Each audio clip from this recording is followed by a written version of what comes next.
자, 1번 문제 볼게요. 전공 B 1번 문제. 자, 1번 문제는 이제 뭐와 관련된 거냐면 영역 고유 인지론하고 대본 지식과 관련된 내용이죠.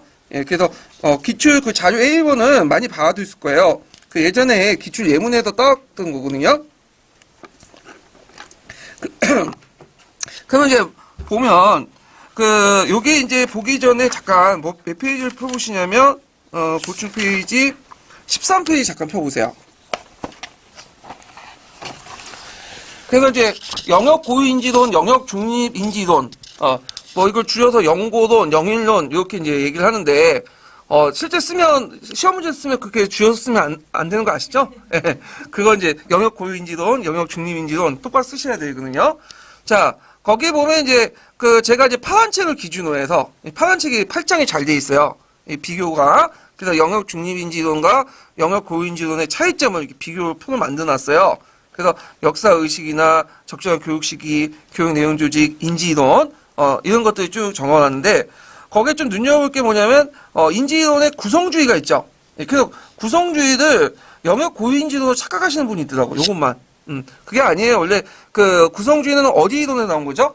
삐아제 이론에 나온 거죠. 그래서 원래는 영역 중립 인지론이야. 근데 이것을 영역 고유 인지론에서 그다음에 비고치피 이론 있죠? 그걸 받아들여갖고 첨가해서 받아들인 거예요. 이거는요. 그래서 영역 중립 인지론은 그러니까 구성주의는 영역 중립 인지론뿐만 아니라 영역 고유 인지론에서 같이 사용하고 있다. 그래서 사회과에서도 일사과에서도 이 구성주의 되게 강조해요. 우리과만 사용하는 게 아니에요. 이거는요. 범국가적인 어떤 이론이다. 이렇게 좀 기억을 해주시면 되고 그 다음에 여기에서 좀 눈여볼 게 계열성의 차이에서 심리적 계열성은 뭐 당연히 영역 중립 인지론이고 환경학대법 나성형 교육과정이 이제 제일 문제인데 원래 이 나성형 교육과정은 브루노의 이제 지식의 구조에서 나오죠. 브루노 이론은 삐아제 이론에서 또 연결받기 때문에 파란 책에서는 이걸 영역 중립 인지 이론 측면에서 얘기하고 있는데 실제 교육학에서는 지식의 계열성 측면에서 또 강조되기 때문에 영역 고유 인지론과 영역 중립 인지론 같이 있어요. 교육학에서는 플러스된 거예요. 이거는요. 두 개가. 자, 그 다음에 이제 영역 고유 인지론 방식은 이제 좀 더 살펴보면 이것은 이제 삐아제 이론의 발달 단계 이론을 비판해서 나왔죠. 그래서 발달 단계에 따라서 이제 역사 의식이 발전되는 게 아니라 해당 교과의 내용 지식과 양 구조 이런 것들의 어떤 상호 결과를 통해서 발달된다. 이런 것들 이제 얘기하는 거고요. 그 특징들 이제 세 가지 특징들 꼭 기억을 해두세요. 그래서 사고는 삐아지식의 발달 단계처럼 어떤 일정한 단계에 따라 순서대로 일어나는 것이 아니라 여러 요소들이 상호 연관을 복합적으로 일어난 거고, 그 다음에 이건 내용과 서로 연결돼 있고, 그 다음에 이제 여기 동일한 발달 단계의 학생들이라도 비슷한 인지 활동을 비판하고, 동일한 발달 단계 학생들이라도 내용, 지식의 양과 구조에 따라서 차이가 일어난다. 이게 세 가지 기본적인, 전제들 꼭 기억을 해 두시고요. 그 다음에 영역 고유 인지 방식의 대표적인 것이 대본 지식이죠. 예전에 기출문제에 나왔던 거. 원래 대본 지식은 도시 스키마인데, 이거는 어디에서 빌려온 거예요? 삐아제 이론에서 빌려온 거예요, 원래. 근데 실제는 영역 고유 인지론에서 되게 강조되는 부분이야. 이 부분은요. 자, 그래서 이제 특징들이 있어요. 개서적으로 조직된 지식의 체계이며, 특정한 시공간적 맥락을 전체 조직하고 행동의 연속이다. 그래서 이제 파란책에서 예를 든 게 뭐냐면, 생일잔치 예를 들었죠? 그래서 있는데, 그래서 이제 제가 파란책 때도 이제 답을 이렇게 써놨어요. 근데 어떤 분이 좀 이해가 안 된다는 거야. 이해가 안 되고, 그 다음에 이제 또 보니까, 과연 이런 게 많으면 좀 다른 사람들이 이런 말 들으면, 뭐라 할까요? 좀 이상한 사람을 볼 것이다. 이렇게 답변을 하면. 근데, 자, 저도 이해가 안 되고 좀 이상해. 파란책 내용이. 적어놨지만, 저도 이해가 안 되고 이상한데, 근데, 어떡하겠어요, 이거. 외워야지. 그래서 역교도는 제가 예전에도 몇 번 말했지만 자기가 생각해서 쓰는 게 아니에요. 창작문이 아니죠. 거기 이제 기본서에 있는 내용들, 예문들과 내용들을 최대한 거기에서 이해해가지고 쓰는 거야. 키워드를 찾아가지고. 어쩔 수 없어요. 이해를 하시고 그런 반문들은 나중에 합격하고 얘기해 주세요. 예, 이렇게 하면 이렇게 쓰시면 될 것 같고. 그 다음에 이제 대본 지식의 이제 문제점은 5개념이 많죠. 5개념. 내러티브로 구성되어 있기 때문에. 그래갖고 이제 이런 것들은 뭘로 통해서 맥락을 통해서 계산할 수 있다. 이런 것들을 좀 같이 기억을 해두시면 돼요. 대본 지식 관련된 내용도 예전에 시험 문제 나왔으니까 좀 외워두세요. 자, 그러면 문제를 풀어볼게요. 1번 문제. 자, 최 교사는 자료 A를 보고 김 교사, 박 교사가 자료 B와 같은 교과 협의를 남겼다. 작성 방법에 따라서 답안을 작성해 보시오. 이렇게 있는데, 자, 여기에 보면 이제 일단 가는 이제 요 앞부분은 영역 고유인지론이에요. 거기 이제 3-4밖에 안 되는 사람이 진흙공을 눌러 뱀을 만들고, 그 5자리가 공룡 전문가가 있고, 뭐 10대 해커가 있다. 그러니까 자기 영역별 상관없이, 단계 상관없이 내용 구조를 많이 알면, 어린 나이에도 뭐야, 전문가 될 수 있다. 그 내용 아니에요? 이건 예전에 이제 기출 예문에서 가지고 온 거고, 그러면 가에서 강조하는 각 교과의 영역과 인식 원리 3가지 쓰시오. 그러면 영역 고유 인지론의 인식 원리를 쓰시면 되겠죠? 3가지. 아까 아침에 불려준 거 있죠? 그걸 쓰시면 돼요. 파란 책 있고. 그 다음에 나에 들어갈 것을 이제 보죠. 자, 가 요소를 강조할 경우는 교수학습관 나 같은 요소를 강조할 수 있다. 뭘 써야 되겠어요? 여기? 나는. 연령의 발달 단계를 고려하지 않으시죠? 이걸 쓰시면 돼요. 이게 갑자기 나온 게 아니라 예전 기출 예문한 걸 좀 돌려서 얘기한 거예요. 똑같은 문제가 나왔어요. 이 부분이. 자, 그 다음에 이제 그 기획과 니은에 대한 박 교사의 적절한 답변 내용을 각각 말해보시오. 왜 대본 지식은 영역 고유 인지론에 왜 속하는가? 그 다음에 니은은 어떻게 유용성 있는가? 이 답변 내용을 쭉 있는데, 요걸 제가 이제 파란책의 내용을 찾았어요. 그래갖고 이제 도시적 조직과 같은 개소적으로 지식의 체계이며 쭉 있거든요. 그래서 생일자치가 어떻게 순서로 진행되는가? 이런 것들 쓰시면 되고, 그 다음에 니은 답변 내용은 이제 어떤 유용성인가? 이것도 파란책에 있죠? 2가지가 있어요. 하나가 이제 빠른 시기의 논리적 관계의 범위를 이해할 수 있다. 그 다음 사회적 행위를 보다 넓은 방식으로 이해할 수 있다. 그러다 보니까 어떤 문제점이 생기죠? 또 장점이지만 또 단점이 되죠? 5개념이나 이런 것들은 이제 많으니까 이런 것들은 양날의 칼이 되고 결국에는 맥락을 통해서 개선할 수 있다. 이게 구성주의 인식론의 좋은 점 아니에요? 그래서 이제 이렇게 연결시켜서 보시면 될 것 같아요. 자, 그러면 이제 2번 문제 볼게요. 2번. 2번은 이제 뭐와 관련된 부분이냐면 사학사와 관련된 부분이야. 사학사. 네, 사학사. 그래갖고 근데 뭐 시험 문제는 이제 사학사 한번 나왔으니까, 관련되니까, 자료 A는 사학사와 관련된 내용이고, 자료 B는 저희 여전제와 관련된 건데, 공통적으로 이 사람들은 누구과 이거는? 정약용이죠? 네, 아방강역고와 관련된 거고, 자료 B는, 여전제에 관련된 건데, 여전제에 관련된 내용은 예전에 기출 자주 나왔기 때문에, 이렇게 이제, 한번 집어넣었어요. 자, 그러면 이제, 거기 이제 내용을 들어가기 전에 한번 정약용에 관련된 갖고 문제, 관련된 보충 페이지 볼게요. 14페이지 펴보세요. 정약용은 이제 시닥자 중에 자주 나와요. 홍대영과 함께 많이 나오는 사람인데, 자, 이 사람은 뭐 시닥을 집대성했고, 이 사람은 성화파에서 중농주의자지만 그 내용엔 중상주의 요소도 되게 많아요. 예. 그리고 이제 저서도 되게 많이 썼죠. 그래서 이제 강진에 유배하는 동안 제자들과 함께 협동작업을 통해서 수백 권의 책을 만들었는데, 그래서 이 책을 이제 편집하는 것이 여유당 전서죠. 여유당 전서도 좀 기억을 해주세요.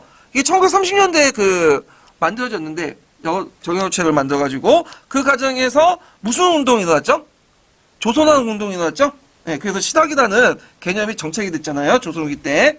그래서 이제 그 책 내용 보면 마가이통도 있고, 민보이, 대동수경 쭉쭉 있고, 그 다음에 예전 시험 문제 또 나왔던 게 기해론이 있어.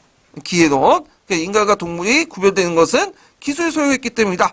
그 자신이 배다리도 건설하고 수원성 축적 때 거중기 농로 같은 것들, 유언거 이런 것들 이용했죠. 예. 물론 이제 주고 배다리 건설에 대해서는 학계에서 좀 의견이 있어, 이거는. 왜냐면 이게 이제, 역사책에 실려 있는 게 아니라 어디에 있냐면 정약용이 이제 행장에 실려 있어요. 그러니까 행장은 이제 죽은 사람 업적을 기르기 위해서 개인적으로 쓴 거거든요. 그러니까 좋은 말이 너무 많이 들키고 좀 가장된 게 있기 때문에 이게 사실 배다리들 정약용이 건설했냐 마냐 학계에서 논쟁이 좀 많아요. 그 부분은. 그 다음에 이제 3부작 목민신서 경세유포 홍시성 내용 알아두셔야겠죠. 그 다음에 원론에는 이제 탕론 같은 경우에는 천자 교체설 같은 것도 주장했고, 그 다음에 이제 또 토지제도 2가지가 있죠. 하나가 여존론과 여존론이 너무 이상적인 거니까 그걸 대안으로 제시한 게 뭐예요? 정정제죠. 근데 이 정정제는 이제 주의할 건 뭐냐면 우리가 생각하는 맹자의 정정제가 아니에요. 이걸 재해석한 정정제죠. 그래갖고 그 당시 보유 노동력의 양가치에 따라서 토지를 차등 있게 배분하고 그 다음에 그 장기적인 계획에서는 점진적으로 토지 국유화를 추진하자. 그래서 먼저 국유를 이제 국유화된 토지를 바탕으로 해서 그 정정제 실시하고 거기에서 이제 벌어들인 수익을 가지고 땅을 사들여가지고 또 정정제 실시하고 그래서 점진적으로 해갖고 지주노조 폐기를 목적으로 했다. 그래서 현실적 방안으로서 정정제를 실시했다. 그 내용인데 여전론 시험 문제 많이 나오니까 이것도 파악을 해주세요. 이것도 그래서 이제 그 관련된 내용을 살펴봤고요. 그러면 이제 기억 관련된 문제를 풀어볼게요.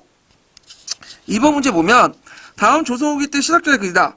자, 자료 1의 사료 명칭을 써보고 그 다음에 이제 니은과 기역에 대한 인식을 서술해 보시오. 이거 자료 B의 토지제도 운영 방식의 특징을 두 줄 이내에 서술해보고 자료 B의 토지제도의 대신에 그 현실적 방향으로 제시한 토지제도 요지를 두 줄 이내로 서술해보시오 있는데 이거 보면 자료 B만 봐도 이제 정형이라는 걸 알 수 있고 정형은 아방강역권은 예전에 이제 동사강목 관련돼서 그 오답으로 한번 언급된 적이 있거든요. 이걸 이제 그 전공회의가 아방강역권을 또 알 수 있는 게 뭐냐면 거기 잘 읽어보면 열수 이남해가지고 쭉 나와 있죠. 그래서 한강을 기준으로 열수는 한강이거든요. 한강을 기준으로 해갖고 그 북방계 역사, 남방계 역사로 이제 구분했던 지리학적 인식을 가지고 구분했던 책이 두 가지가 있어요. 하나가 뭘까요? 여기가 이제 한백견의 동국지이지와 그 다음에 정형의 아방강역권 두 가지가 있어. 그래서 이제 요거는 그 한백견은 이제 좀 요거하고 거리가 머니까 아방강역권 걸 이제 유추할 수 있고 여기에서 이제 또 물어보는 게 뭐냐? 아방강역권 요게 니은에 이제 보면 채치원이 기억에 대한 인식을 쓰라고 했죠. 이건 기억을 지금 쭉 뭘 얘기하고 있어요? 마음 변환 진환에 대한 어떤 위치 자리를 모르잖아. 그래서 이거 지금 여기 내용은 이제 한백견의 인식을 그랬습니다. 우리의 인식은 똑같아요. 근데 이제 채치원의 인식은 사망과는 다르죠. 그래서 채치원의 사망관을 쓰시면 되는데 이게 갑자기 뜬금없는 문제가 아니에요. 이것도 그 한백견의 그 동국지의지 관련된 문제에서 그 나왔죠. 언급된 거죠. 그래서 그 내용을 애워가지고 쓰시면 돼요. 그래갖고 이제 마는 고구려, 변화는 백제, 진화는 신라. 그래서 우리가 생각하는 그 사만하고 좀 다른 인식을 가지고 있다. 이렇게 기억을 해두시면 되고. 자, 그 다음에 자료 B는 이제 여러분들 이거 뭐 굳이 해석 안 해도 여기 뭐 여장이 있고 이렇게 딱 보면 이거 여전제다. 딱 보죠. 그래서 이제 그 한문사를 공부하실 때도 이제 해석할 때도 다 해석하려고 하지 마세요. 그래서 제가 약간 전에 팁을 드렸는데 첫 번째는 뭐냐면 모르면 출처를 봐라. 두 번째는 그 다음에 그 단서가 될 수 있는 한자를 한번 찾아보세요. 그래서 웬만하면 이런 이제 조선왕조실록이나 이런 걸 내면 승종왕일기 같은 내면 그냥 해석하라고 낸 거 아니야 이거. 이 사람들 해석할 그 출제자도 이걸 가지고 해석 못할 걸 알고 있어. 근데 단서를 가지고 배경식 연결하냐 그걸 보거든요. 예. 그래서 그 여전제 내용을 쓰시면 돼. 뭐 그건 어려운 건 아니에요. 맨날 기출에 나왔던 거니까. 그래서 한마을 단위로 해가지고 토지를 공동 소유하고 공동 교장하고 수확량을 노동력에 따라 분배하는 공동 농장 제도다. 그래서 수확량을 노동력에 따라 분배하는 건 사회주의죠. 그래서 있고 필요에 따라서 노동력을 분배하는 것은 필요에 따라 분배하는 거는 공산주의고 그 전 단계에서는 자기가 노력할 만큼 수확량을 분배하는 사회주의적 어떤 이상을 반영돼 있다. 이런 것들이 있고요. 그 다음에 이게 여전제가 실제로 현실적 방향이 되지 못하니까 현실적 방향으로 제시하는 게 뭐예요? 정전제죠. 그래서 여기는 정자형의 계산구역이 아니라 보유 노동력과 양가치에 따라서 노동력 차등하게 분배해서 장기적으로 지주존을 해체하는 방향으로 나가는 것이 여전제다. 이렇게 좀 기억을 해두시면 돼요. 자, 그 다음에 이제 참고로 이제 요번에 작년에 들어가는 교수님이 사학사를 전공했거든요. 사학사를 전공해서 올해 이제 동사강목을 냈는데 동사강목을 또 낼 리는 없겠죠. 조선후기 때 동사강목을. 그래서 제 생각에는 이제 자주 나오는 게 고려 때 그 사서 있죠. 삼국사기나 삼국유사나 동명왕평 이런 걸 내거나 아니면 이분이 또 시닥하고 또 연결돼 있어요. 그래서 시닥도 같이 낼 수가 있어요. 조선후기 때 시닥. 그래서 요 부분도 이제 좀 같이 봐주시면 되는데 시닥자 하면 자주 나오는 게 뭐 성호 이익 같은 경우, 그 다음에 정양호, 그 다음에 그 중상주의 같은 박지원이나 박제가 잘 안 나오고 홍대영이 많이 나와. 네. 그래서 그 사람을 중심으로 한번 공부를 해두시는 것도 괜찮을 것 같고, 그 다음에 이제 마테우치의 그 공영만국 정도를 보고 어떤 그 지휘 간의 어떤 인식 변화들이 역사적 인식 변화, 중국 중심의 역사 인식에 어떤 영향을 끼치는가. 이것도 예전에 기초에 자주 언급된 부분이거든요. 그래서 그것도 좀 같이 공부를 해두세요. 자, 그 다음에 이제 3번 문제 볼게요. 자, 3번 문제는 뭐와 관련된 내용이냐면 의아단 운동과 관련된 거야. 의아단 운동도 예전에 재작년인가요? 네, 2년 전에 나왔던 거죠. 자, 15페이지 잠깐 펴보세요. 15페이지. 자, 의아단 운동의 이제 배경은 이제 거기 보면 기독교가 유교 질서 파괴에 대한 보수 권력 신사대 분노, 교환의 일종에서 이제 출발했고, 독일의 상동반 침략, 그 다음에 대규모 실업, 이런 것도 있고, 그래서 이제 결국에는 그때 이제 부청 면허를 내갖고 쭉 해갖고 뭐 선교사 사대하고 그 공동 출병해서 이제 북경을 점령해갖고 맺어진 조약이 신축조약이죠. 신축조약 예전에 기출문제 나왔기 때문에 외워두세요.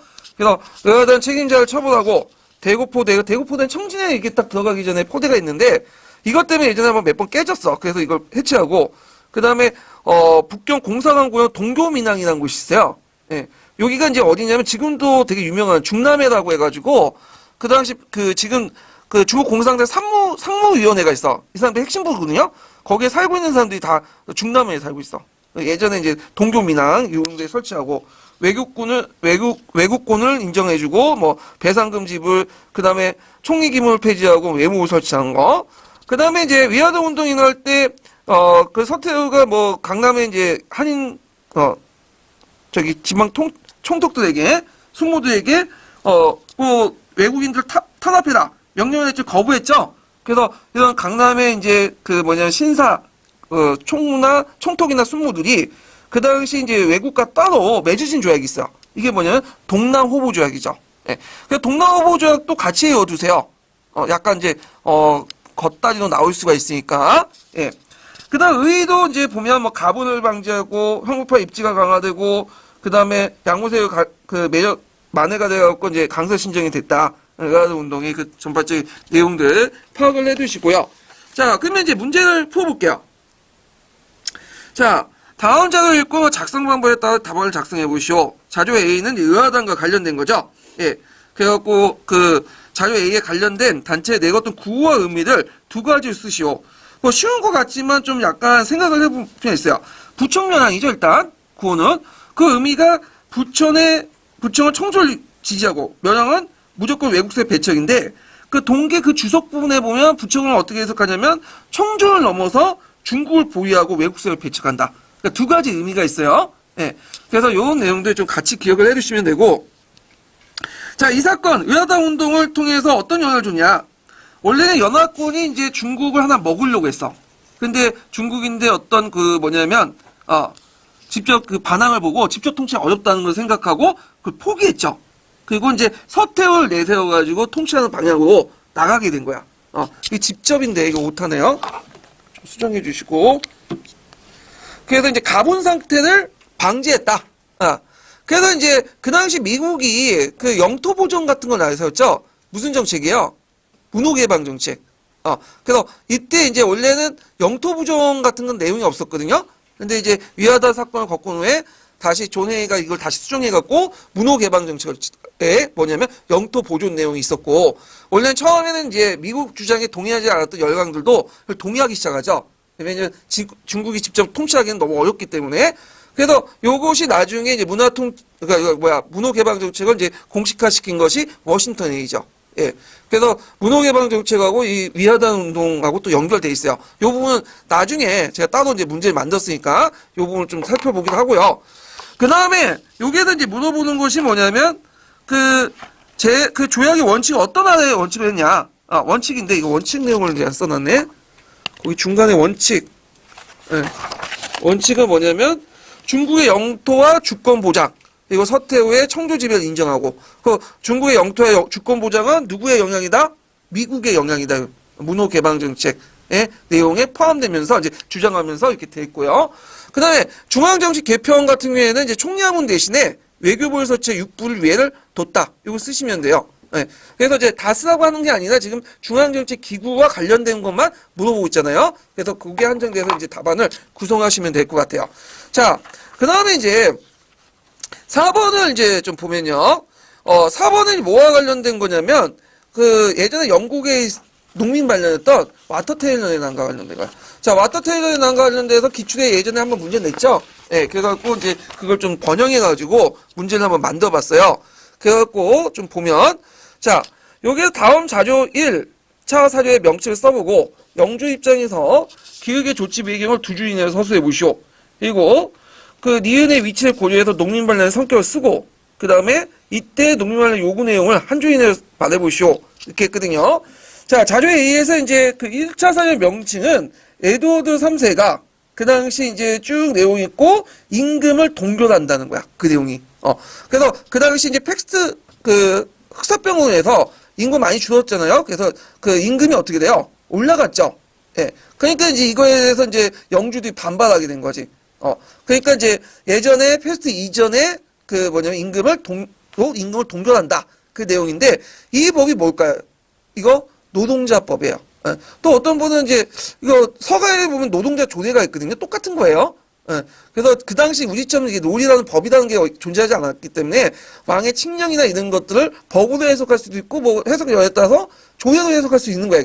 이거는 교과서에는 노동자 법, 그 다음에 노동자 조례 똑같은 말이다. 번역상의 약간의 이제 문제점이다. 그냥 다른 거다라는 걸 좀 기억을 해두시면 되고, 자, 그가 일하고자 추구하는 것은 지미 잉글랜드 통치 20년 차에 또는 5, 6년에 공통연간의 간행 쪽에 지불될 수당의 보수만을 받아야 돼. 그러니까 패스트 이전의 것을 그대로 받아라. 그 내용인데 그건 왜 그랬어요? 아까 지금 얘기한 것처럼 흑사병이 인구가 격감하여서 임금 앙등 등 자유노동 얻기 위한 영주들은 이제 흑사병 이전으로 다시 돌아가는 거야. 그래서 이제 임금을 동결하고 부용노동을 부활시키려고 했죠. 왜냐하면 이때는 이미 영국은 장원제 해체되어 나갔던 거예요.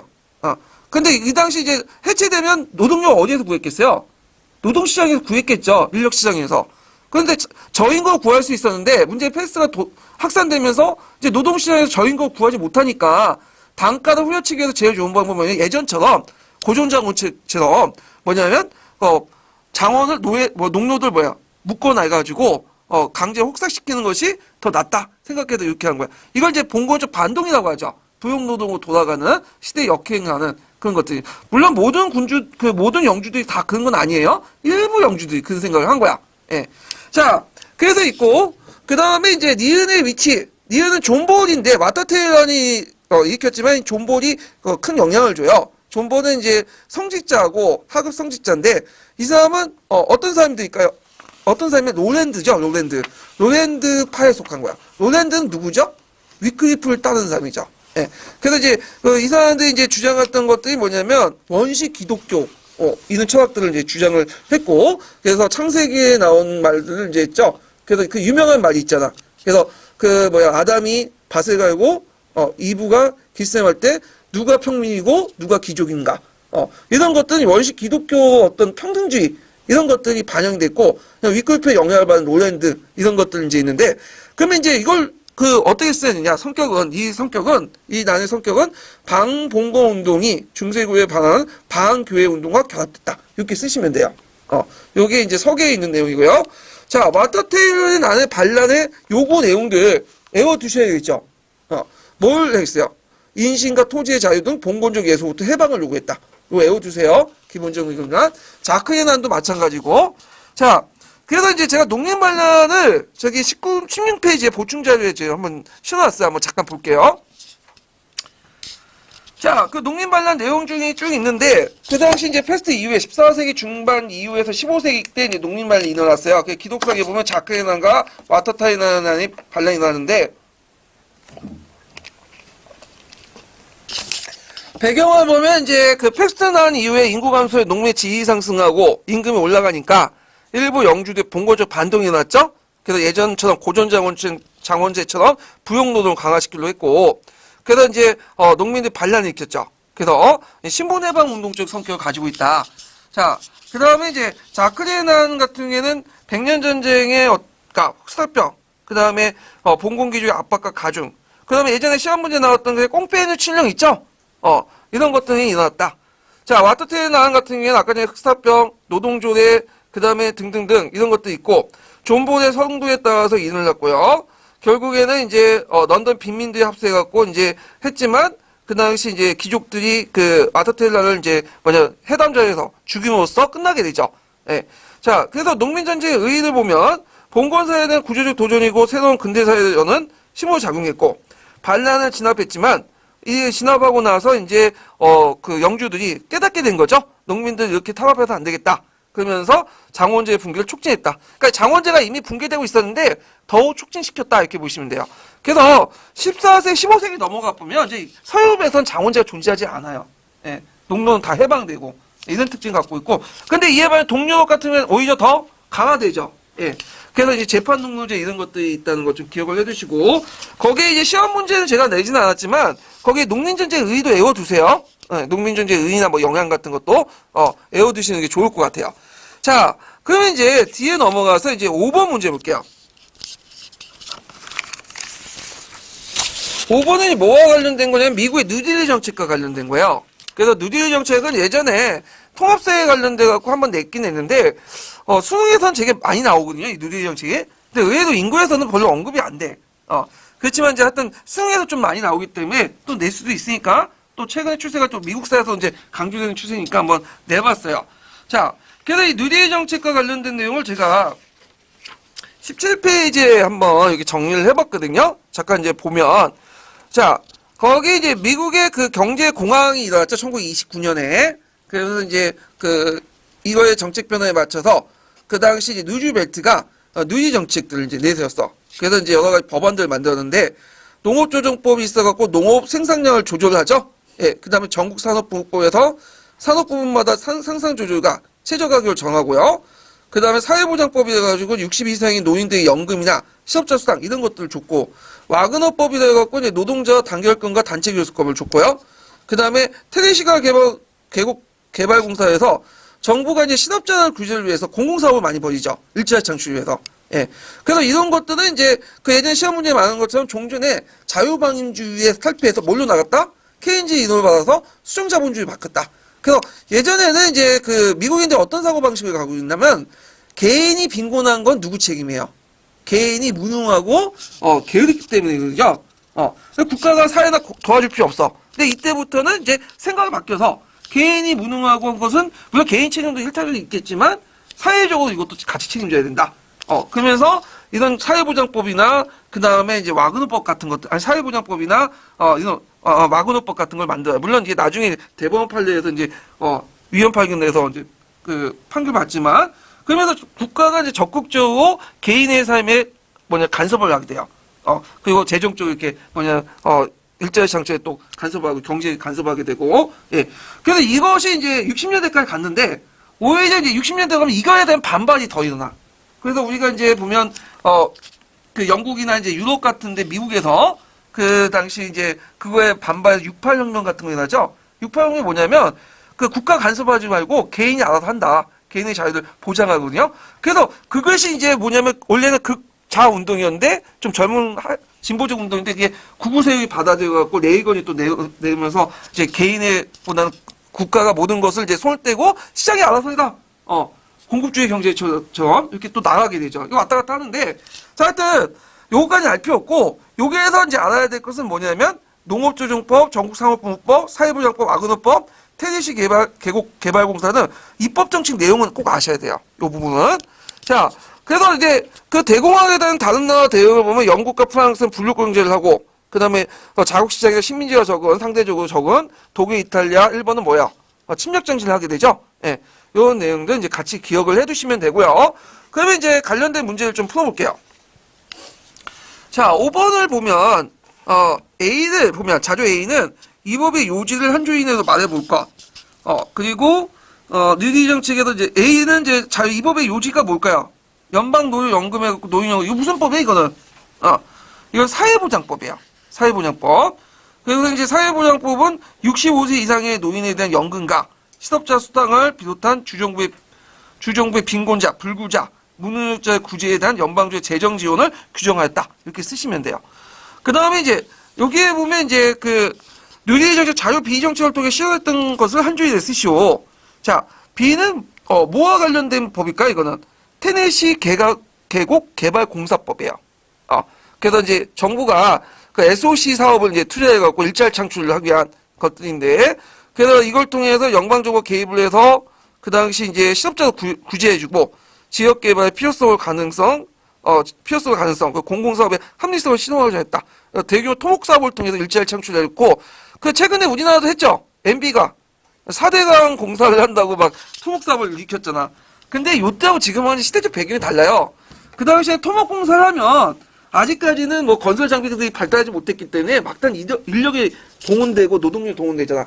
지금 뭐 토목 공사하면 뭐 건축이나 뭐 아파트 만들고 뭐 도로 놓고 하면 실제 누가 다 해요. 사람이 필요하긴 하지만 다 기계들이 하잖아 지금은. 그만큼 일자리 창출이 그렇게 파급력이 강하지가 않아 지금은요. 예, 오히려 누구만 돈 버는 거죠? 토목공사 건설업체들만 돈 버는 거야 그냥. 예. 한번 이번에 이제 MB가 한번 크게 당할 것 같긴 한데, 예, 많이 띵겨 먹을 것 같긴 해요 제 생각에는. 예. 자, 그 다음에 요 당시에 실시했던 농업과 산업과 관련된 법, 무슨 법과 무슨 법을 써야 되겠죠? 농업조정법하고 전국산업보험법 내용을 쓰시면 돼요. 예, 그래서 이런 것들을 좀 기억을 해주시면 되고요. 그 다음에 6번을 잠깐 볼게요. 6번. 자, 6번은 뭐냐면 조선 초기의 군사제도예요. 예, 그래서 관련된 문제를 냈는데 요거 뭐 그냥 이렇게 쭉 한문사료가 있지만 뭐 굳이 한문사료 몰라도 풀 수 있어요. 이렇게 배경 지식이 있으면. 이거 언제 시험 문제 나왔던 거죠? 관련돼 갖고 정도전 아시죠? 정도전이 이제 그 군사개편 관련된 내용과 이제 연결돼 갖고 시험 문제 냈는데, 자, 여기에 보면 이제 그 기획의 설치 목적을 쓰고 이윤상군부죠? 예. 그래서 이제 자료 A 시기 때 기획의 개편 내용을 니은 성격, 예, 중추원과 관련돼 갖고 말해 보시오. 이렇게 있는데, 자, 그래서 이제 요 내용들 이제 보면 뭘 써야 되냐? 예. 여기에서 설치 목적은 종래 사병 성격을 띤 중앙과 지방을 모두 중앙으로 인원적인 지휘 체계를 확립하려고 했죠. 정도전이. 그래서 이제 자기가 이제 거기에 총대장이었던 그 뭐냐면 판위용 상군 부사로 됐잖아요. 예. 그래서 종전에 그 10일을 뭘로 개편했어요? 14로 개편했죠? 11일 14로. 예. 그걸 태종 때 개편되는 걸로 알고 있지만 그 잘못된 거예요. 태종이 아니라 그 전에 태조 때 개편된 거예요, 이거는. 14로 개편됐고, 그 다음에, 포셈에 보면, 태종 때 14를 개편했죠. 이걸 14를 개편한 걸, 그걸 14를 태종 때도 알고 있는데, 14를 개편한 걸 태종 때는 14를 개편했어. 뭘로 개편했어요? 12사로 개편한 거예요. DD가 생략된 거야. 그러니까 14를 12사로 개편했는데, 포셈에서는 국부셈에 그 뒷말이 생략된 거야. 그러니까 우리가 푸세만 보면 태종 때 14가 개편이니까 12에서 14가 개편했다 이렇게 생각하는데 실제로는 태조 때 개편됐고 태종 때는 14를 개편해서 12사로 만든 거예요. 이거는. 자, 하여튼 있고 그 다음에 개편 내용을 니은의 성격과 관련돼서 얘기해 보시오. 이렇게 했거든요. 자, 요게 이제 니은은 이제 뭐와 관련된 거냐면 자, 중추원인데 의용상군부를 승추부로 개칭하고 국무회의 왕명 출마에 관련돼서 종래 중추원 같은 성격의 기구를 만들었다. 이거 쓰시면 돼요. 예. 그래서 이제 승추부란 말이 갑자기 튀어나온 건 아니죠. 요거 예전에 기출문에 나왔던 거죠. 오답으로. 승추부는 태종 때 잠깐 있었던 기구예요. 예. 그래서 태조와 태종 때 막 간제 개편도 있었거든요. 아직 이제 고려에서 조선을 넘어가면서. 그래서 승추부는 위훈상군부와 예전에 뭐가 합쳐진 거죠? 예전에. 중추원에 뭐가 합쳐진 거야? 중추원에. 승선이 합쳐진 거죠? 승선이. 그래갖고 이제 했다가, 뭐냐면, 나중에 분리되나. 그래서 군사적 업무와 이제, 승선은 뭐야? 비서기구죠? 그래서 비서기구로 이제 분리되면서, 이제 개편된 건데, 요걸 이제 알려면 제가 이제 몇 페이지 잠깐 펴보시면, 18페이지 잠깐 펴보세요.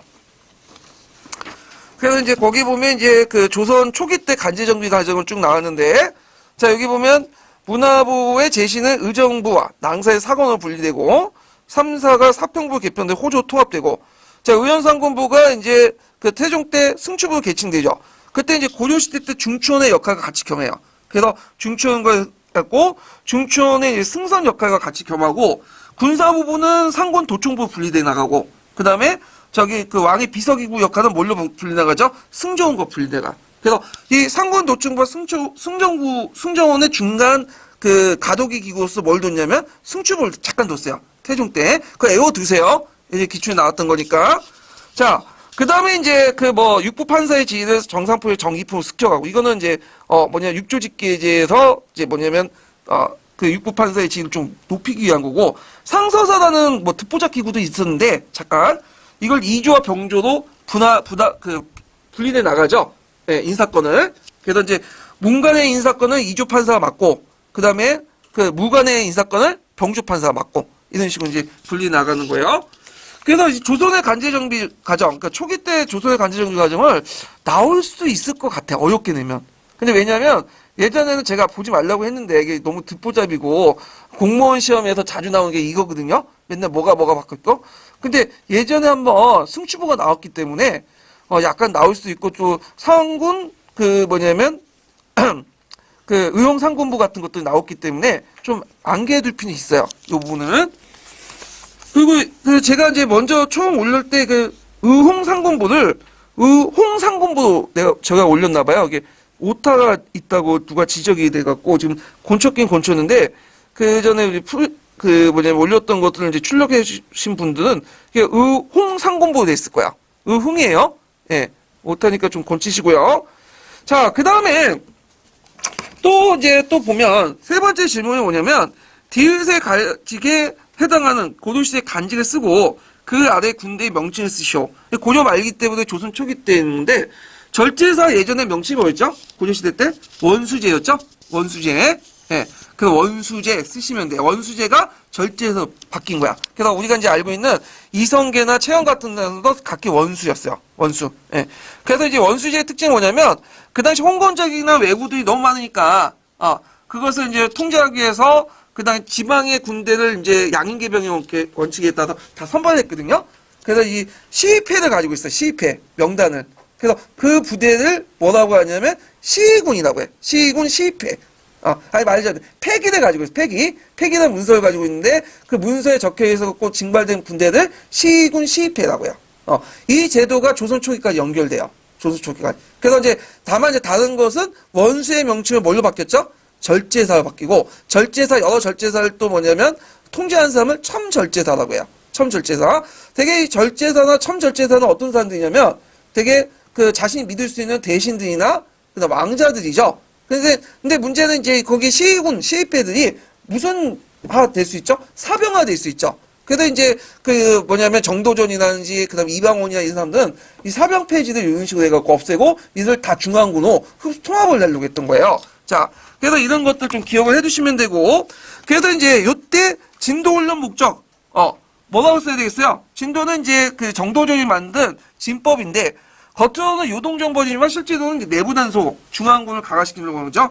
그래서 거기 절도사라고 돼 있는데 잘못됐고, 제가 나중에 곤쳤지만, 그 전에 이제 출력해주신 분은 절도사가 아니라 절제사로 곤치세요. 예. 절제사에는 사병 성격의 시위대를 뭘로 만들기 위해서? 공병을 만들기 위해서. 예전에 기출에 나왔던 거예요. 그 기출 예문하고 좀 기억을 해두시면 돼요. 자, 그 다음에 이제 6번 문제 볼게요. 7번 문제 볼게요. 7번 문제. 7번 문제는 뭐와 관련된 거냐면 신간회와 관련된 거야. 신간회는 자주 기출에 나왔던 부분이죠. 그래서 이제 되게 중요한 건데 그 신간회와 관련돼 갖고 제가 이제 그 몇 페이지를 정리해 놨냐면 18페이지에 좀 신간회 관련된 부분을 정리해 놨어요. 좀 보시면 자, 신간의 특징들, 민족 개장주의 등장에 대해서 이제 민족 협동전선 운동이 나왔고, 그 다음에 거기 이제 활동 내용들 중에 신간의 강령 있죠? 세 가지 꼭 외워주세요. 이거 2번이나 나왔죠? 시험 문제. 그래갖고 이제 우리는 정치적, 경제적 각성을 촉진한다. 우리는 단결을 공고히 한다. 우리는 기회주의를 일체 부정한다. 이 기회주의는 이제 자치론을 얘기하는 거죠? 그래서 그 활동 내용들 한번 정리해놨으니까 좀 기억을 해두시고. 자, 신간일체에 관련돼서 또 시험 문제 많이 나오죠?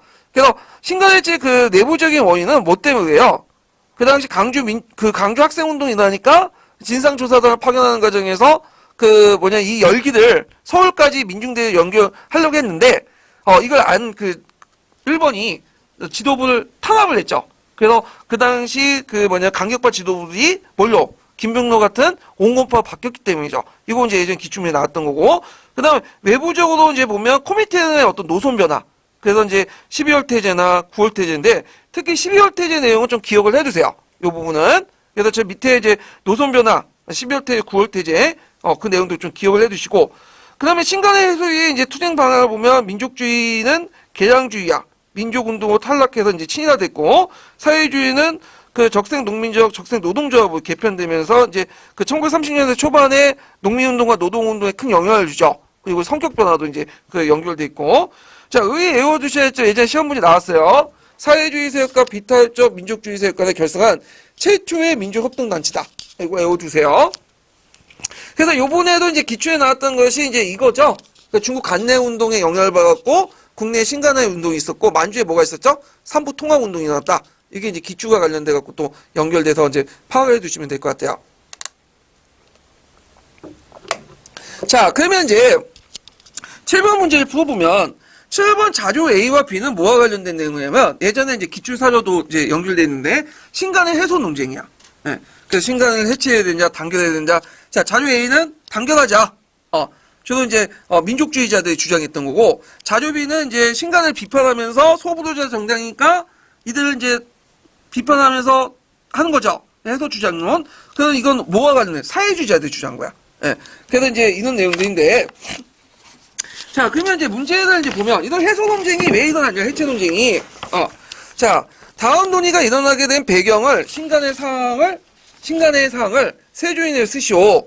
자, 신간에서 사항을 이제 세조인에 쓰면, 어떤 식으로 써야 되겠어요, 이거는? 신간 내에서, 강주 학생항해 운동 진상조사단을 파견하여, 진상보고를 위해서 민중대회를 개최했는데, 사전에 알아챈, 일제에 의해서 강경파 지도부가 구속되고, 이거 쭉 쓰시면 되겠죠? 근데 만약에 신간의 사항이 아니라 그 코미테름의 어떤 지시 변화 측면이나 국제의 변화 쓰면 코미테름 11호 태제나 이런 것들 이제 쓰시면 되고요. 자, 그 다음에 기획은 코미테 태제의 명칭. 신간에는 영도권이 소부두자에 있으니 소부두자 집단이다. 자, 이 자료에서 무슨 태제죠? 12월 태제 쓰시면 돼요. 12월 태제. 예. 그래갖고 이제 있는데 이게 그 원래는 9월 태제 내용인데 이게 엄밀히 말하면 9월 태제 내용이거든요. 예. 근데 교과서나 이런 데서는 12월 태제로 돼 있어요.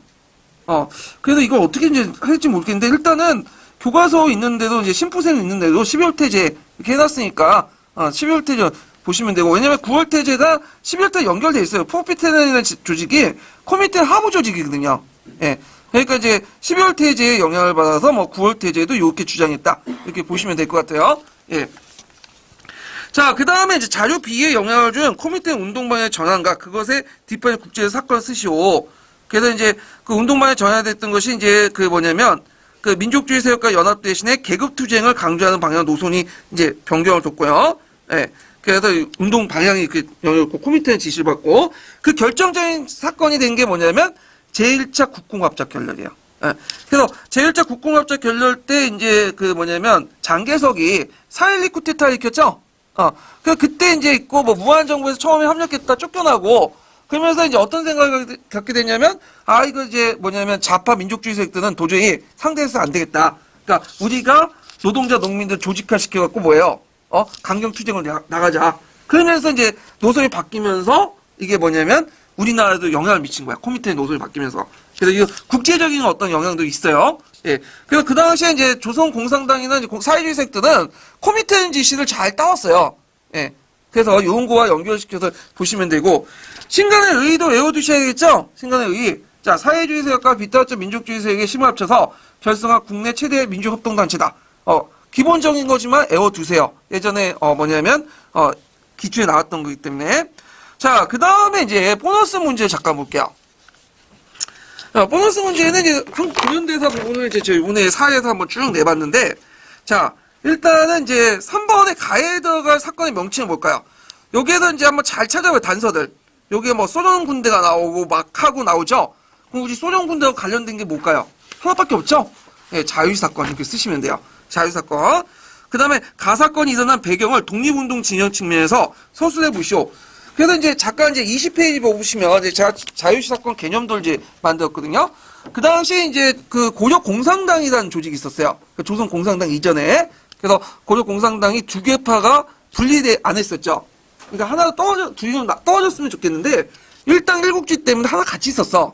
그래서 이제 이르치크파 공산당과 그 다음에 상하이파 공산당 이게 두 개가 있었어요. 그래서 이제 이르치크파 공산당 예속하는 자유대대가 있었고 상하이파 공산당 사할린 부대가 있어. 자유시 안에. 근데 그때 독립군이 이제 들어오면서 사할린 부대와 같이 결탁을 한 거야. 근데 소련이 이제 그 이르치파 공산당의 자유대들 지지하고 사할린 부대와 독립군대 지휘권 뺏으려고 하고 강제 해산을 명령하니까 어떻게 돼요? 에? 그거에 대해서 이제 거부를 하게 되고, 그러면서 일어난 유혈 사태가 뭐냐면 자유 사건이죠. 물론 이제 일본의 압력도 있었고, 해체하는. 그러면 이제 여기에서는 뭘 측면에서 했죠? 독립운동 진영 측면에 서술해시오. 이렇게 했잖아요. 예. 그러면 이제 어떤 식으로 이제 써야 되냐면, 아까 얘기한 것처럼 자유시에서 군 지휘권을 둘러싸고 상하이파 공산당과 이르치크파 공산당이 대립하고 있었다. 이렇게 쓰시면 돼요. 예. 그래서 이제 이렇게 이제 자유시 사건이 일어나고 나서 화가 난 영웅형이 저희 레닌을 만나러 갔거든요. 그러니까 레닌이 이 말 듣고 조선은 안 되겠다. 조선 사회주의자는 안 되겠다. 그래서 너네들 밖에 싸우니 안에 싸워라. 그래서 일당 일국 내국주의를 내세웠죠. 그래서 조선 공산당이 해체되고 나서 뭐가 만들어진 거야? 국내에서 고려 공산당이 해체되고 나서 조선 공산당이 만들어진 거죠. 예, 이런 것도 연결시켜서 보시면 되고요. 그럼 왜 독립군들이 거기 자유시에서 왜 이동했냐? 그 당시 이제 사건의 이동 배경을 보면 그 당시 이제 간도 참변이 일어났죠. 청산리 전투니 봉오동 전투니 하면서 일제가 막 탄압을 했잖아. 주민들을. 그러면서 이제 안전지대 이동, 항인 동포 발생 방지, 그래서 부대 재정비 등등 해가지고 이동을 해서 자유시로 이동을 한 거야. 예. 그래서 이런 것들을 이제 쭉 쓰시면 되고, 자, 그 다음에 4번은, 보너스 문제 4번은 뭐와 관련된 내용이냐면 조선공산당과 관련된 거야. 요때 조선공산당은 몇 차 조선공산당이냐면, 그 해방 직후에 만들어진, 1945년 직후에 만들어진 제5차 조선공산당이에요. 일제시대 때는 1차에서 4차까지 만들어졌다가 다 해체됐잖아요. 그래서 박헌영이 다시 조직한 제5차 공산당 사건인데, 공산당인데, 자, 거기 이제 잠깐 이제 21페이지 보면 조선공산당이 있어요. 그래서 이제 해방전국 시대 때 여러 정당들과 관련돼서 선민당이나 이런 것들이 나왔기 때문에 문제 낸 건데, 자, 조선공산당, 5차 조선공산당은 1945년에 박헌영이 조직을 했고요. 그때 이제 8월 퇴직을 내렸는데, 조선혁명 단계도 사회주의 단계도 뭐냐면 구정짓지 않았어요. 부르주의와 민주주의 혁명 단계도. 그래서 우리가 보통 2단계 혁명을 해보면 부르주의 혁명인 다음에 그 다음 뭐가 있어? 사회주의죠. 아직 조선은 막부한 농업국가이기 때문에 뭐냐면 사회주의 단체는 아니다. 사회주의 혁명 단계는. 그래서 부르주의 혁명 단계다. 이걸 누가 얘기했냐면 레닌이 얘기했어. 레닌이. 예전에. 조선의 어떤 그 혁명 단계를 보고 그 영향을 받아서 그렇게 얘기한 것 같은데, 자, 처음에는 미군정과 그렇게 이제 뭐 사이가 나쁜 건 아니었는데 완전히 갈려진 게 어떻게 되겠죠? 그 유명한 조선 정판사 위조 집회 사건 때문에 완전히 갈려져서 탄압을 받게 되죠. 그리고 나중에 이제 남조선 노동당이 만들어지죠. 그 북쪽에 북조선 노동당이 만들어지니까 그 산하에 이제 남조선 노동당이 만들어져 갖고 세 개 단체가 합쳐져. 조선공산당, 조선인민당, 남조선민당. 그래서 세 개를 합쳐갖고 만드는 것이 남조선 노동당이고, 이거 줄여서 뭐라고 해요? 남노당이라고 하잖아요, 남노당. 자, 그러면 이제 관련된 내용을 좀 볼게요. 자, 4번의 혁명단계 명칭은 뭐가 쓸까요? 부르주아 민주주의 혁명. 이렇게 쓰시면 되고, 그 다음 미군정이 이단체를 탄압하기 시작한 사건을 말해보시오. 조선 정판사 위조 집회 사건. 유명한 거니까 외워두세요. 그 다음에 이제 그 방법. 자, 여기에서 민주주의 완전 독립과 그 다음에 뭐냐면 토지 문제 해결 방법은, 얘네 방법은 이제 삼상회의를 지지를 해줬죠. 총체를 지지를 했으니까 삼상회의 결정에 따라 미소공동회의를 개최한 후에 임시정부를 수립하고 신탁 통치를 거쳐갖고 독립국가를 건설하자. 이 내용이고요.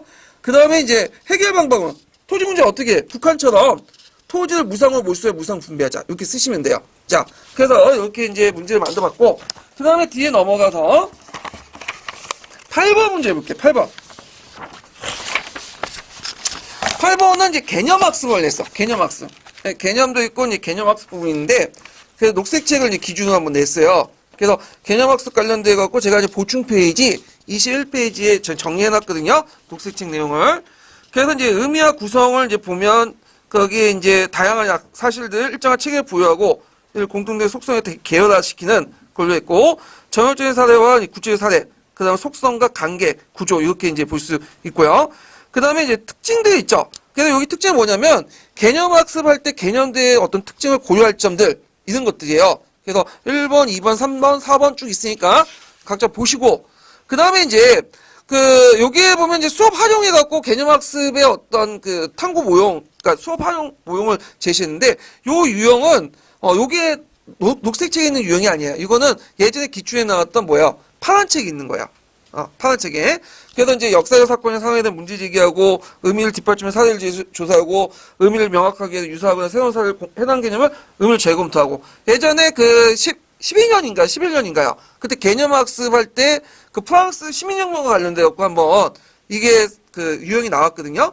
근데 제가 이제 문제 낸 것은 이건 너무 많이 냈기 때문에 이제 너무 이제 낯설지 않아가지고 좀 다른 식으로 한번 내봤어요. 여기 이제 자료 B번의 개념학습 모델은 파란 책에 있는 내용이 아니라 녹색 책에 있는 내용이야. 녹색 책에 이제 5개념 드러내기 부분들이 있거든요. 요 부분을 한번 따로 내본 거예요, 제가. 자, 그래서 이제 한번 8번 문제를 볼게요. 8번 문제를 보면 이제 자료 1번과 자료 2는 개념학습과 관련된 내용이다. 작성 방법에 따라 이제 답안을 작성하시오. 이렇게 있는데. 자, 여기에 보면 이제 김 교수와 뭐 박 교사, 이제 김 교사 이제 대화 얘기를 이제 있고, 그 다음, 거기에 밑에 자료 B는 이제 그 김 교수가 제시한 개념학습 모델, 그 녹색 책에 있는 내용들을 이제 한번 냈는데, 자, 여기에서 이제 개념학습은 두 가지를 동시에 학습하는 방법입니다. 예를 들어 시작사상을 갖추면 시작사상을 근대화를 지향하는 사상책이다. 이를 통해서 뭘 알 수 있냐? 속성을 알 수 있죠? 그 다음에, 시작사상은 중농주의와 중상주의, 중농주의 분류되고 중상주의가 쭉 있고, 이걸 통해서 관계를 통해서 할 수 있는 건 구조예요. 이걸 잘못하면 사례라고 얘기할 수 있는데, 사례 아니에요? 개념을 구성하는 게 아니라 개념을 학습 때 두 가지 학습 방법이야. 물어보는 방향이 달라. 그래서 이제 이런 것들을 좀 구별해서 보시면 되고요. 그 개념의 종류에 갖고 이제 녹색책에 좀 더 보시면 핵심 개념, 뭐 도구적 개념 좀 그런 내용도 있거든요. 그래서 학생 이해 측면에서 개념, 그 핵심적인, 그 개념과 도구적 개념의 특징도 파악을 해주세요. 네. 그래서 이게 그 예전에 기출문제 나왔어요. 핵심 개념, 도구적 개념들이. 그래서 한번 낼 수도 있을 것 같아서 제가 한번 문제를 만들어 봤거든요. 자, 그 다음에 이제 그 C와 D에 들어갈 것이 뭐냐. 이건 뭐냐면 개념을 학습할 때 고유한 특징들. 그래갖고 이제 여러 가지 한 5가지가 있는데 A에 들어갈 것은 이제 뭐냐면, 아니, C에 들어갈 것은 이제 뭐냐면 그 같은 개념이라도 시대에 따라서 시기 사회에 따라서 의미와 속성을 조금씩 달리 할 수 있다. 예를 들어 갖고 이제 그 여기에서 볼 수 있듯이 조선시대, 고려시대, 박정희 의미가 다르죠. 이런 것들 좀 같이 보시면 되고, 그다음 D는 같은 경우에는 똑같은 형상이라도 팔레스타인들은 뭐라고 불러? 분리장벽에 부르고, 그 다음에 이스라엘인들은 뭐라고 부르냐면 안전장벽에 불러. 이런 것들은 왜 이러겠냐? 같은 개념을 사용하더라도 정의한 사람들의 독특한 어떤 개념의 증거나 개념 형성에 따라 달리 해석하는 그런 것들 때문에 그래요. 예, 똑같은 형상이라도 이런 것들 좀 기억을 해두시면 되고, 자, 그 다음에 이게 이제 보니까 박근혜 요즘에 이제 보니까 박근혜가 감옥 생활하면서 인권 탄압 받았다고 하잖아요. 근데 그 박근혜 지지자는 그렇게 들릴 수 있어. 근데 거꾸로 우리 입장을 볼 때는 뭐죠? 인권 탄압이 아니라 우대를 받는 거지. 다른 수용자보다. 예, 특혜를 받는 거죠. 그러니까 똑같은 형상에서도 다른 개념 하에서 생각할 수 있죠. 예, 우리라고 얘기하지만 또 저편에서 또 박근혜 쪽으로 얘기하시는 분도 있을 것 같아. 예, 생각하시는 분은. 자, 하여튼 이런 것도 있고, 그 다음에 이제 여기에 보면 그러니까 개념학습 모델, 그 녹색책의 2의 유용점, 요거는 녹색책에 있는 내용인데, 인지 갈등을 자극해 호기심을 유발하여 전략을 사용할 수 있고, 교사 중심의 문단, 시톤 등 다양한 방법으로 사용할 수 있고, 그 다음에 학생 중심의 활동으로 수업을 구성할 수 있지만, 또 교사가 질문을 가면서 개념을 설명할 수 있다. 세 가지가 딱딱 떨어져요. 5개념 드러내기 개념 그 학습 부분이 외워두세요. 요즘에는 이게 그 기출 주제는 내더라도 예전에 같이 똑같이 물어보는 게 아니라 다른 각도에서 물어볼 수가 있거든요. 이런 것들 대비해 주실 필요가 있고요. 그 다음에 이제 단계가 있어요. 그 녹색책에 보면 이제 직관의 단계, 자료 대시, 갈등의 단계, 그 다음에 가와 나 단계인데, 가와 나 단계와 관련돼 갖고 이제 부분은 가는 해결의 단계, 가설 수정 확인 단계, 나 단계는 적용에 대한 개념 인지 단계인데, 여기에 이제 들어갈 학생 활동과 학생 내용을 서술해 볼 거. 요거는 녹색책 그대로 있어요. 그 암기해서 쓰시면 돼요. 그리고 거기에서 이제 직관의 단계에서 뭐냐면 교사의 그러니까 교사의 교수학습 방법 어떻게 써야 되냐. 5개념 드러내기 부분이거든요. 그래서 기존에 알고 있는 것들과 좀 다른 걸 제시해가지고 5개념 드러내는 부분인데, 그래서 이제 개념을 보고 그걸 알고 있는 지식을 활용해서 전혀 모를 경우에 측정을 통해서 개념과 속성의 사례를 제시하도록 유도한다. 이게 교사의 역할이에요. 그래서 제가 이제 시간 관계상 요거에 대해서 자세히 설명 못 해드리지만 여기 예문을 제가 하나 만들어놨어요. 그래서 이제 그 밑에 고려기 때 신진사대부 관계들 있죠? 요 내용들 한번 읽어보세요. 그래서 기존의 신진사대부와 그 다음에 새롭게 충무인이 신진사대부 좀 다르다. 그걸 이제 5개념으로 갖고 한번 쭉 만들어봤거든요, 제가요. 그래서 그걸 보고 이제 좀 이해를 해주시고요. 자, 그 다음에 이제 여기에서는 문제는 내지 않았지만, 그 22페이지에 보면, 거기 이제 수업 활용의 3단계 있죠. 개념화 과정. 이것도 외워두세요. 이것도 예전에 시험 문제 나왔던 거야. 또 나올 수 있어. 문제는. 예. 그래갖고 이제 좀 외워두시고요. 자, 그래가지고 이렇게 해서 이제 간략하나마, 이렇게 문제 풀이를 했고요. 다음 주에는 이제 5차, 6차 모의고사 할 거예요. 다음 주에 또 그 원서 접수 하시죠. 예. 그 시험 접수 잘 하시고 잘 선택해서 고민해서 하시기 바랍니다. 예, 오늘 수고하셨습니다.